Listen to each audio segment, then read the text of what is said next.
Boleh tak membid'ahkan orang dalam masalah khilafiyah? Ada yang kata tak boleh membid'ahkan orang. Yang tu yang ramai yang tak dapat tauliah tu. Sebab membid'ahkan masalah khilafiyah. Kalau tanya saya kata kita tak boleh nak buat satu kaedah umum. Tak boleh bid'ah dalam masalah khilafiyah. Tak boleh. Kita tak boleh buat kaedah macam tu. Kita kena tengok case by case. Ada benda bid'ah khilafiyah yang memang tidak boleh dibid'ahkan. Ya betul. Tapi ada benda yang ulama khilaf. Ulama ni kata bid'ah, ulama ni kata tak bid'ah. So, dalam bab membid'ahkan amalan pun ada khilaf. Nanti kita tengok. Saya tunjuk.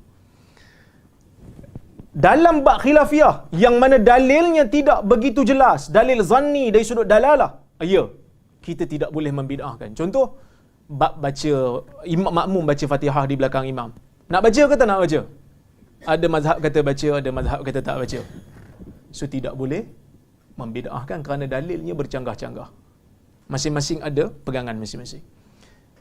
Tapi ada bab yang mana ulama berbeza pendapat. Mazhab ni kata benda ni bid'ah, mazhab ni kata benda ni tak bid'ah. Bahkan tengok apa kata Iz bin Abdis Salam.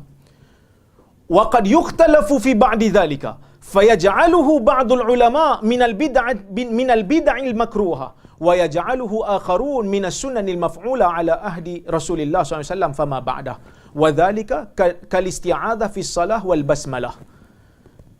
Ada bab bid'ah yang dipercanggahi oleh ulama. Sebahagian ulama mengatakan ia bid'ah yang makruh, manakala sebahagian yang lain mengatakan ia adalah sunnah. Ada ulama yang bid'ahkan benda yang dianggap sunnah oleh mazhab lain. Relax aja. Tak ada pun istilah Wahabi keluar. Contoh, saya bagi contoh. Yang ni disebut oleh Al-Iz bin Abdis Salam, ulama Syafi'i. Dia kata, contohnya macam baca bismillah dalam salat. Kita mazhab Syafi'i baca bismillah tak? Baca bismillah kuat lagi kalau solat jahriyah kan. Majoriti ulama kata baca kalau solat kuat tu baca pelan. Syafi'i baca kuat, majoriti baca pelan.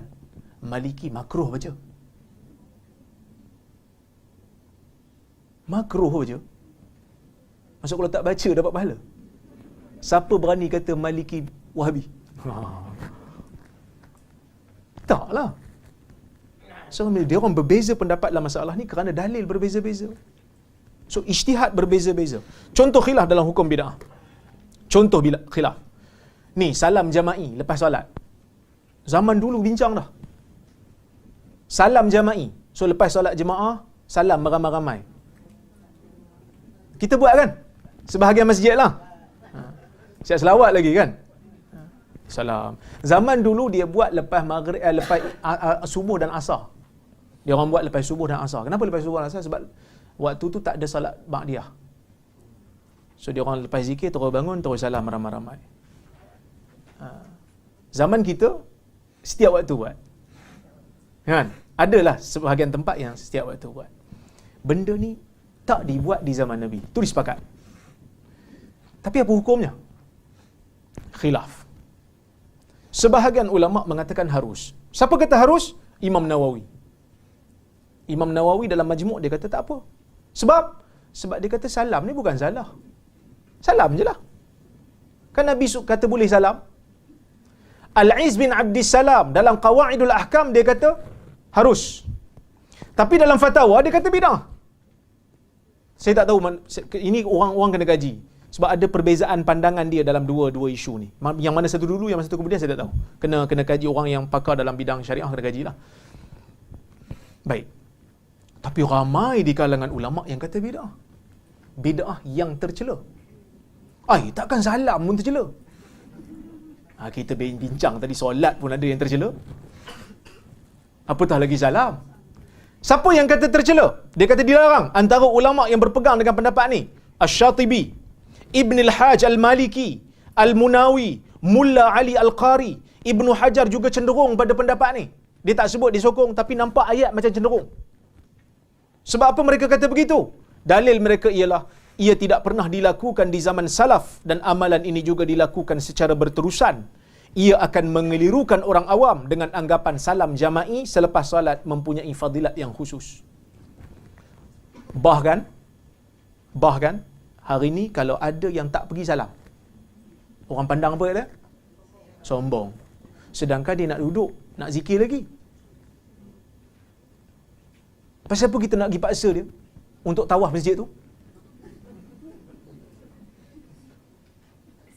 Ini masalah kita. Masalah umat Melayu yang kita kena ubah. Jangan paksa orang ikut pandangan kita. Siddiq Hasan Khan pernah sebut kan, dia kata kadang-kadang dalam bab khilaf ni kita gaduh dengan orang lebih daripada kita gaduh dengan ahli maksiat. Zaman dia kata orang angkat tak angkat dalam solat. Kan takbiratul ihram angkat. Bila nak rukuk kan jumhur angkat kan, majoriti angkat. Hanafi tak angkat. Kalau Hanafi tengok ada orang kampung Hanafi angkat, dia akan kecam lebih teruk daripada dia kecam kaki zina. So jangan. Ini talbisu iblis. Siapa nak kata bid'ah? Bid'ah lah. Dan satu benda, bila kata bid'ah, tak semestinya yang buat amalan yang dianggap bid'ah oleh saya neraka. Janganlah terasa lebih-lebih. Kita nampak orang buat benda tak elok, buat benda haram, kita pun tegur. Orang minum arak, pakcik, haram minum arak ni. Boleh pakcik kata, oh hang ingat aku ahli neraka lah. Tak lah pakcik, mungkinlah ahli syurga, tapi arak ni haram lah. Habis tu hang ahli syurga lah ni. Tak lah juga, saya banyak lah juga dosa, tapi benda yang pakcik buat ni haram. So tolong fokus, benda haram dengan pakcik beza. Pakcik buat benda haram, tapi banyak lagi benda baik yang pakcik buat yang mungkin akan menyelamatkan pakcik. Tapi yang tu haram. Tugas saya tegur yang tu. Pakcik nampak saya buat benda tak elok, pakcik tegur saya. Dan saya tak boleh kata, habis tu pakcik ahli syurga lah. Tak boleh juga. Kerana hukum amal dengan hukum orang beza. Baik. So kesimpulannya, khilaf dalam hukum bid'ah berlaku sejak zaman silam. Justru tidak wajar untuk mana-mana badan agama melarang atau menghukum sesat bagi pihak yang menghukum suatu perkara sebagai bid'ah jika memang ada ulama silam yang menghukum bid'ah bagi amalan tersebut. Menghukum bid'ah amalan tidak semestinya menghukum pelakunya sebagai ahli neraka. Baik.